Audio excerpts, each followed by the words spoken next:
workshop session is being organized by the Community Capacity Building Network, CCBN. CCBN received this funding from the Federal Government of Canada through the New Horizon for Seniors program to enable seniors to combat isolation and adjust to the current and post-COVID-19 environment. The mandate of the Community Capacity Building Network is to support the creation of socially inclusive environments to effectively allow Black youth, seniors, and women to access technical and soft skills. CCBN's success as an organization is connected to its vision for a society that continuously builds the capacity for all individuals regardless of their color and social affiliations. CCBN also provides access to back-to-school tutoring for children and youth from Black and visible minority communities and underserved neighborhoods. As a community-based organization, CCBN is committed to improving the physical, spiritual, emotional, cultural, and mental well-being of vulnerable individuals, nurturing skills in facilitation and cross-cultural activities. Furthermore, CCBN achieves its mandate and upholds its vision by providing direct services to as many as 131 community members annually. These services include 1. Increasing accessibility to social programming for Black, immigrants, and visible minority seniors to improve their community engagement and combat social isolation and loneliness. 2. Providing a social and advocacy support system for women impacted by violence and connecting them with appropriate social and justice systems. 3. Facilitating the transfer of employment and business knowledge to Black and immigrant youth and young adults. And 4. To combat food insecurity through the provision of nutritional food to vulnerable families.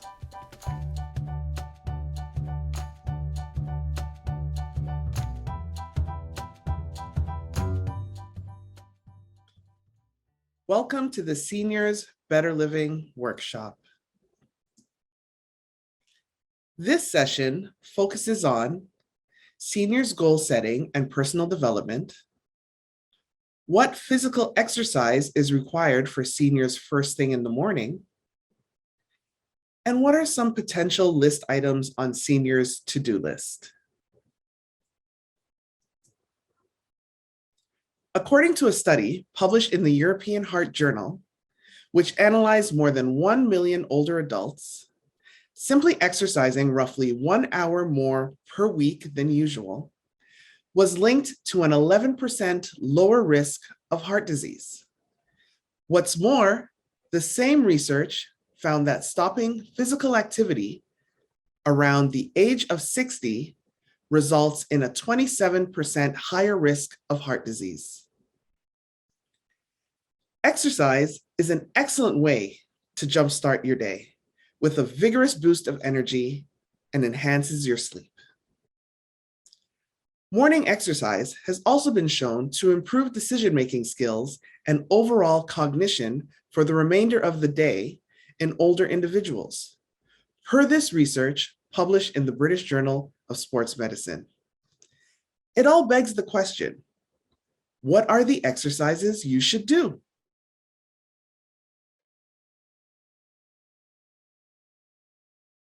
Firstly, perform some hip bridges.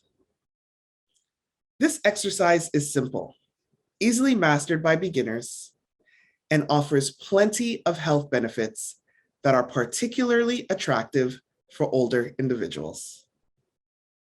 This basic hip exercise is perfect for isolating, targeting, and ultimately strengthening both the glutes and hamstrings. Proper hip raises can also improve core strength and work out lower back muscles. You don't need any equipment to perform hip bridges. Begin by lying down with your knees bent and feet flat on the floor. Make sure your back is firmly square on the floor, and from there, squeeze your buttocks and push your hips into the air. Pause for a moment, then lower your hips back downward.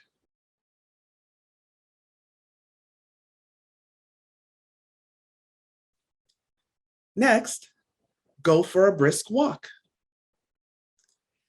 Taking a morning walk offers loads of health benefits. To start, per the Heart Foundation, all it takes is a half-hour walk each day to cut your risk of heart disease by as much as 35 to 40%. Walking can also foster a longer lifespan in general. Research published in the American Journal of Clinical Nutrition reports walking for around a half hour each day cuts risk of death by up to 30%.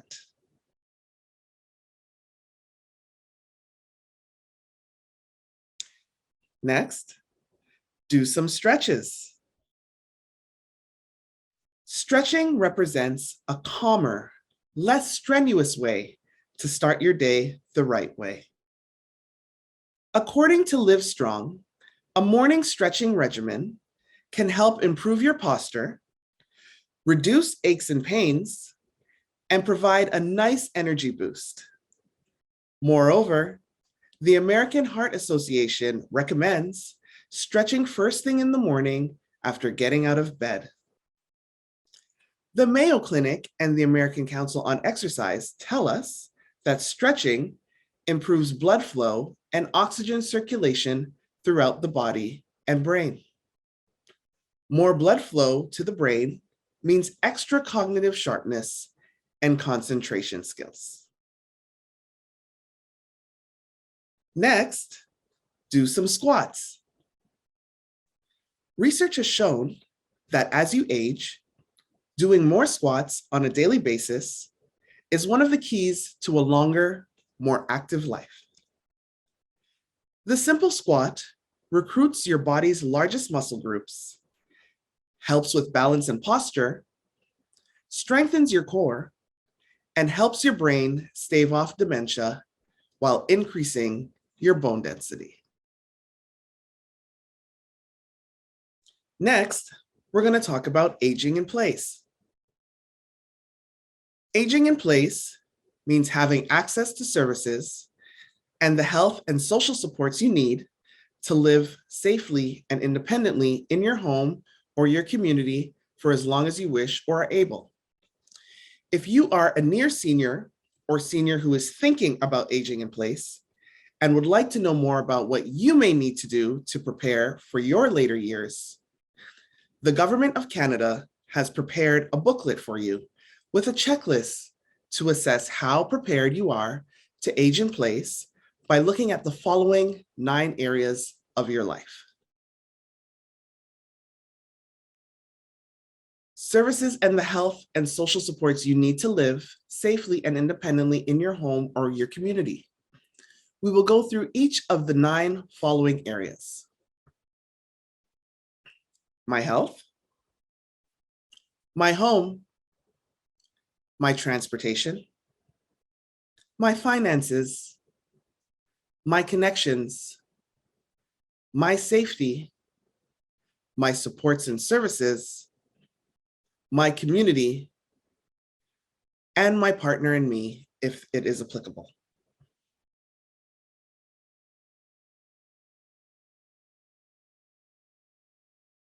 My health.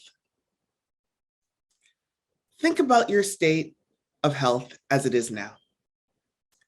What can you do now to help ensure a healthy future?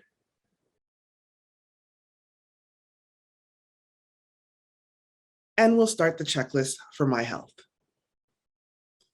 I am physically active and do a variety of physical activities that I enjoy. I eat 7 or more servings of fruit and vegetables in a day. I have a healthy body weight that has remained the same for the past 6 months. I schedule regular appointments for physical, vision, dental, and hearing checkups. I know what screening tests are recommended for my age and discuss these with my doctor. I do not smoke, or I have a plan to quit in the future. If I drink alcohol, I stay below the limits suggested for adults my age. I avoid alcohol when taking medication or check with a doctor or pharmacist first. I generally experience good mental health. I am aware of the signs and symptoms of depression and anxiety, and if they continue, I will take steps to address them. I keep my mind active through a variety of interests and hobbies, such as reading.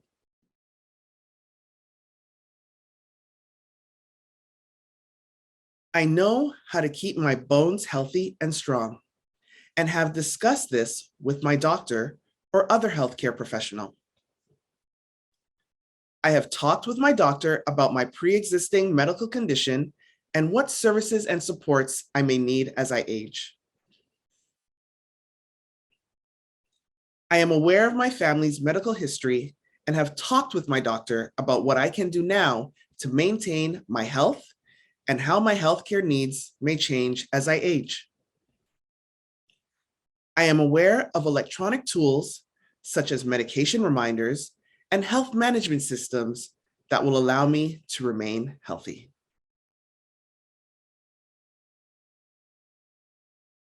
Now we're going to talk about my home. Think about the home you live in now.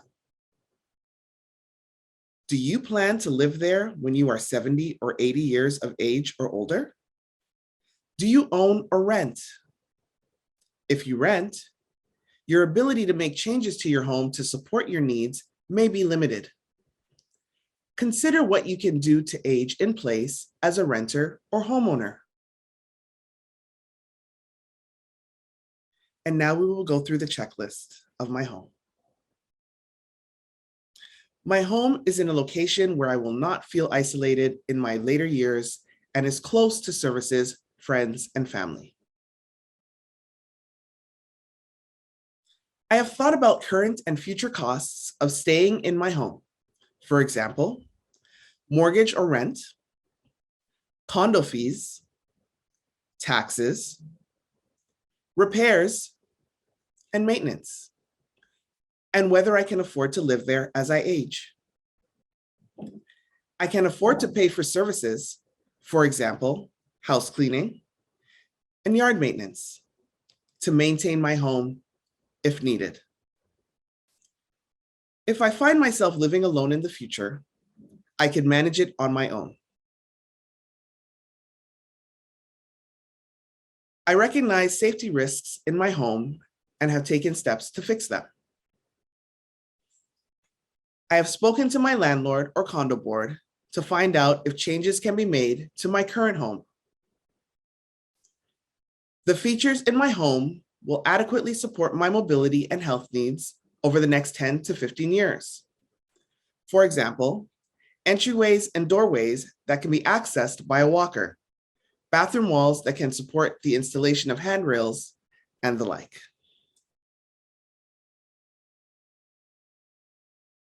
In the future, I will make changes as needed to my home to help me age in place. For example, night lights in the stair areas, solid handrails on both sides of the staircase, and a grab bar in the tub area. If my health changes and I need to use a wheelchair or another mobility device, I am prepared to modify my home to accommodate my needs. For example, widen doorways, build a ramp, or install a walk-in bathtub. If I am no longer able to remain in my current home, I am aware of other available housing options in my community. I have thought about reducing my belongings and/or moving to a smaller home. Next, we'll talk about my transportation. Think about the type or types of transportation you use now. Do you plan to continue traveling in the same way when you are older? Now we'll go through the checklist of my transportation.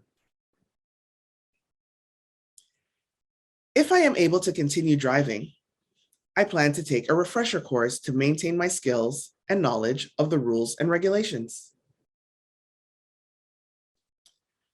I talk to my doctor and/or pharmacist about how my health conditions and the medications used to manage them can impact my ability to drive safely.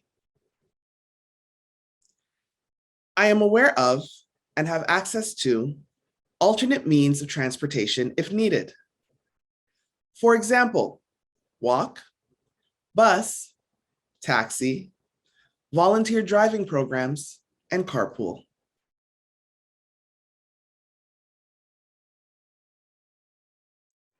I have thought about what it costs to run and maintain my own vehicle compared to the cost of other means of transportation.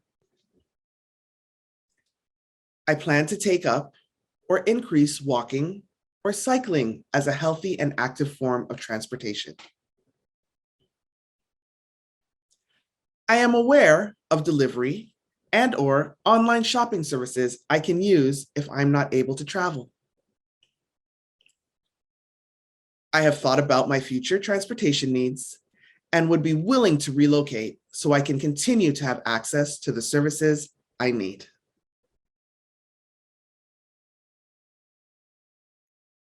Next, we're going to discuss my finances.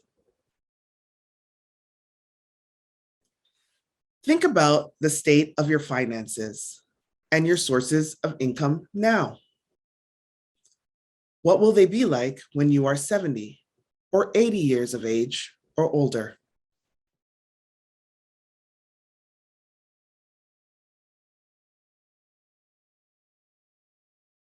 Now we're going to go through the checklist of my finances. I am able to live comfortably within my current income. I have money set aside for unexpected expenses, such as health-related supports and major home repairs. I have someone I trust that I can consult for financial advice when needed. I have thought about my retirement and the kind of lifestyle I would like to have.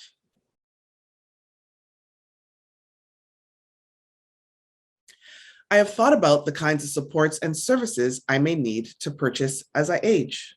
For example, cleaning, shopping, yard maintenance, and personal care support. I know how much money is required to sustain the lifestyle I want in the future. I plan to retire debt-free. For example, pay off mortgage and credit cards. I know of ways I could transition to retirement that can maintain or increase my income.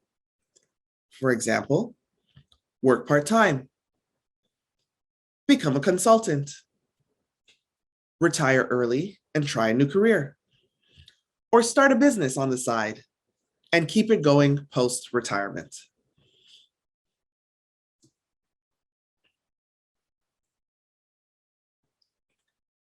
I plan to have my retirement income based on more than one source. For example, personal savings, Canada Pension Plan, better known as CPP, Registered Retirement Saving Plan, or RRSP, Old Age Security, or OAS, other pensions, investments, and/or employment income. If my living arrangements changed, I could manage financially. I have a plan for who will be responsible for my financial affairs if I am not able to look after them myself. For example, an enduring power of attorney, and have communicated my plan to those involved. I have a will, and my loved ones know where all my important documents are.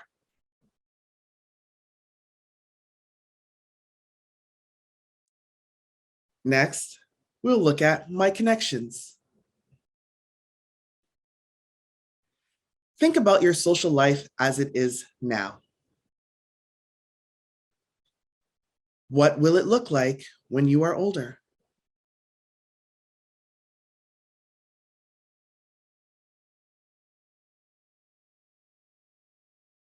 Now we're going to go through the checklist of my connections. I maintain good relationships with my family members. I have family and friends I can rely on for support if needed. I have someone I can talk to when I need to do so. I have friends I enjoy spending time with, and I nurture the friendships I have. I have friends who are of different ages, some of whom are younger than I am. I enjoy connecting with people through my work and plan to work full or part-time for as long as I am able.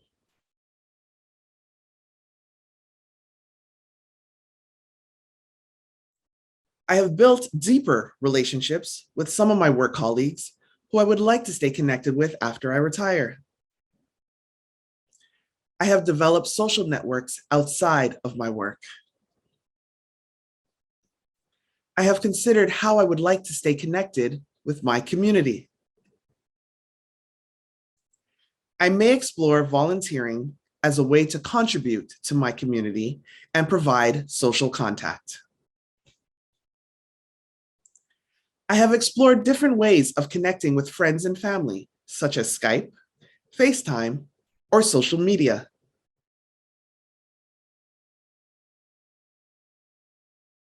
Now we're going to look at my safety. Think about some of the things you do now to protect yourself and reduce the potential for various types of injury, harm, or abuse. Might you have other safety concerns when you are older? What could you do to reduce the risk of these occurring?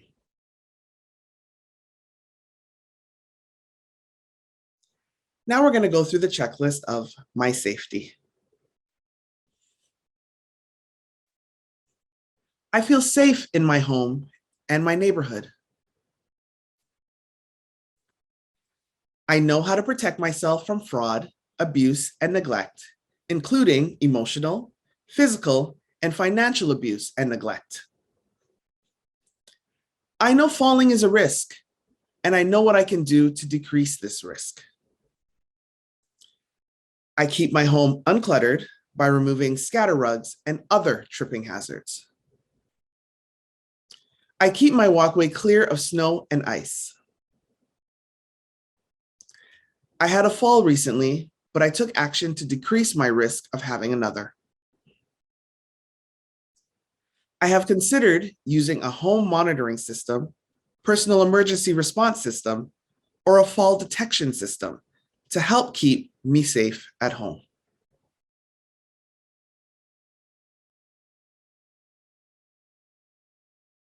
Now we're going to look at my support and services. At some point in your life, you may need help with some activities or with some of the daily needs of living at home. This includes things such as house cleaning, delivery of prepared meals, groceries and prescriptions, snow removal, yard work, dog walking, and personal supports. Would you be able to manage if you could not do these activities for a short or longer period of time?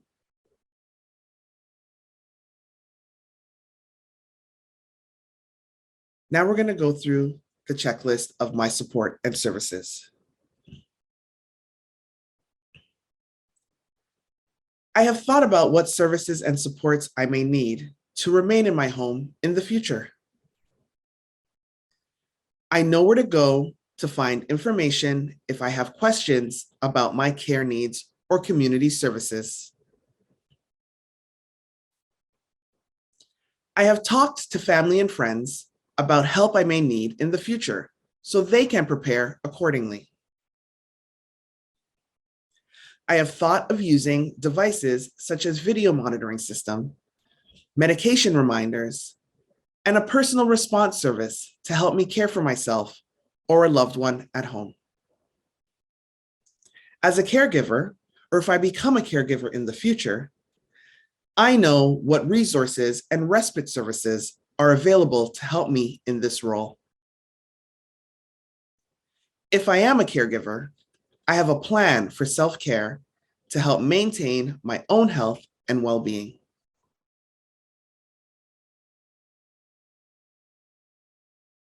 Now we're going to look at my community. Think about the community you live in now. How close are you to a grocery store, a drugstore, a coffee shop, the library, or a restaurant? How much farther do you travel to reach medical offices, a dentist, or a hospital? And how far do you travel to visit family and friends? What features are important to have in your community when you are older? And will your current community meet your future needs?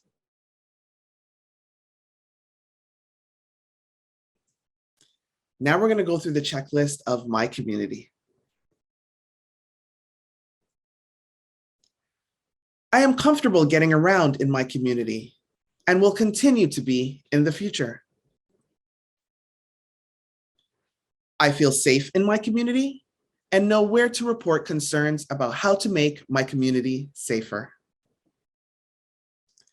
I know what programs and services, for example, shopping, personal services, health and support services, and recreation programs are available in my community.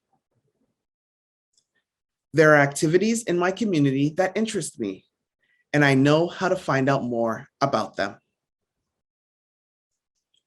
In the future, I may move to another community or to another area in my community that is better designed to help older adults to live safely, enjoy good health, and stay involved. This is called an age-friendly community.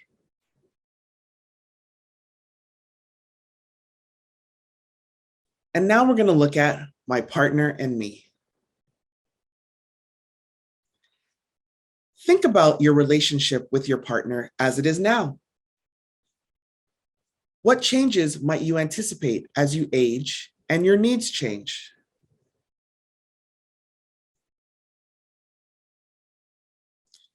Now we're going to look at the checklist for my partner and me.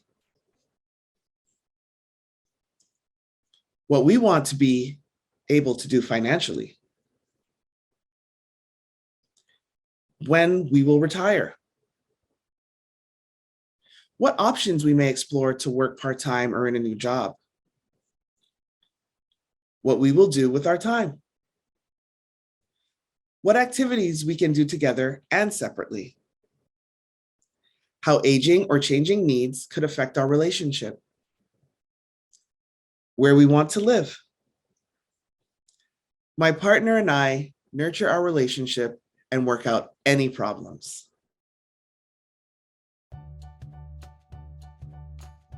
This has been the Senior Better Living Workshop.